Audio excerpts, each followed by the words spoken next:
আমি ওর অভিনয়ের ভক্ত। এই সময়ে এসে এরকম একটি ছবি, এরকম মেসেজ খুব দরকার বলে আমার মনে হচ্ছে। ও কবে এত এত পরিপক্ক একজন অভিনেতা হয়ে দাঁড়িয়েছে আমি নিজেও বুঝতে পারিনি।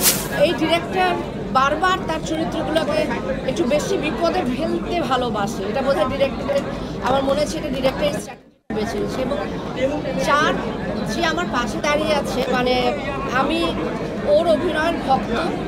আমি কিন্তু ওর অভিনয় সবসময় দেখি, মানে আমার খুব কম দেখা, তারপরেও আমি যা দেখি ওর অভিনয়গুলো আমি দেখি, কারণ আমি ওর গ্রোথটা প্রথম থেকে খুব খেয়াল করছিলাম এবং আমার কাছে মনে হচ্ছে অনেকে বলেছে যে ওর আরও আগে কাজ করা উচিত ছিল, ওর আরও আগে ছবি করা উচিত ছিল, মেজাবিনের কথা বলছি। কিন্তু ও এমন একটা পরিপক্ক সময়ে এসে অভিনয়টা করেছে এবং এমন একটা ছবি দিয়ে আমার মনে হয় মানুষ হিসেবে মানে একটা জার্নির প্রয়োজন আছে এবং সেই জার্নিটাও কমপ্লিট করেছে। সেই জন্য এরকম ছবিতেও এরকম ভালো অভিনয় করতে পেরেছে। তো আমি আসলে আমার এখনও গুজবাম্পস হচ্ছে ওর যখন কান্না, ও যখন কাঁদে বা ওর যখন সিঁদুর মুছে দেওয়ার জন্য শাখা ফেলে দেয়, আমার একবারও মনে হয়নি যে মেজাবিন তো আসলে অন্য একটা গোত্রের মানুষ। ও এই সনাতনী সম্প্রদায়কে আসলে দেখেনি, দেখেও বড় হয়নি বা এই এক্সপিরিয়েন্সটাও নেয়নি। কিন্তু একজন অভিনেতার আসলে সবচেয়ে বড় জায়গা বোধহয় এটাই। আর শেষে আসলে কিছু বলবার নেই, তবে শেষে যেই মেসেজটা আছে আসলে সেটা সবচেয়ে বড় মেসেজ আমার মনে হয়। এর উপরে আর কোনো মেসেজ হতে পারে যে আমরা সবাই মানুষ এবং এই সময়ে এসে এরকম একটি ছবি, এরকম মেসেজ খুব দরকার বলে আমার মনে হয়েছে।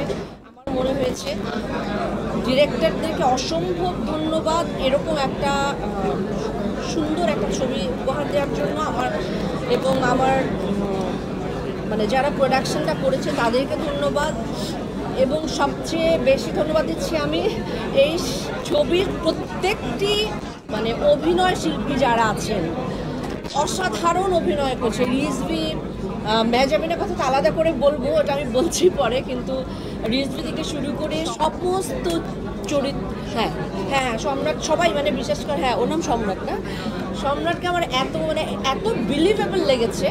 এটা আসলে খুব ভালো একটা স্ক্রিপ্ট না হলে, চিত্রনাট্য না হলে এটা সম্ভব হয় না সবার এত এনগ্রসড হয়ে অভিনয় করা। ছবিটি অসম্ভব এনগ্রসিং এবং আমি যতক্ষণ সিটে বসেছিলাম আমি দর্শক হয়ে দেখেছি এবং আমার কাছে মনে হচ্ছিল যে এরপর কী হবে। আমি কিন্তু চোখ ব্লিঙ্ক করতে পারছিলাম না। আমাকে পাশে পপকর্ন দেওয়ার জন্য বলছিল যে পপকর্ন এনে দিব। আমার মনে হচ্ছে না, এই ছবি আমি পপকর্ন খেতে খেতে দেখতে পারবো না, আসলে দেখা যাবে না। আর সবশেষে আমি মেহজাবিনের কথা বলবো, যার মালতীর কথা বলবো। ইনফ্যাক্ট আমার কাছে এখন ওকে মালতী হিসেবে আমি ওকে ওর জার্নিটা আবার শুরু করবো এবং আমি চাই যে ওকে আরও এরকম অর্থবহ ছবিতে আমি আরও এরকম দেখতে চাই, অনেক অনেক বেশি দেখতে চাই। কারণ ও যা এক্সপিরিয়েন্স, আমি বারবার এটাই বলছিলাম যে ও কবে এত এত পরিপক্ক একজন অভিনেতা হয়ে দাঁড়িয়েছে আমি নিজেও বুঝতে পারিনি। কিন্তু আমি গ্রোথটা আমি সবসময় খেয়াল করতাম। অসাধারণ করেছে এবং আমি ওর তো একটা ফ্যান ফলোয়ার্স আছে। এছাড়া আমি বাংলা ছবির যত দর্শক সবাইকে বলবো আপনারা হলে এসে ছবিটি দেখেন, আপনারা এনজয় করবেন, আপনারা এন্টারটেইনও হবেন।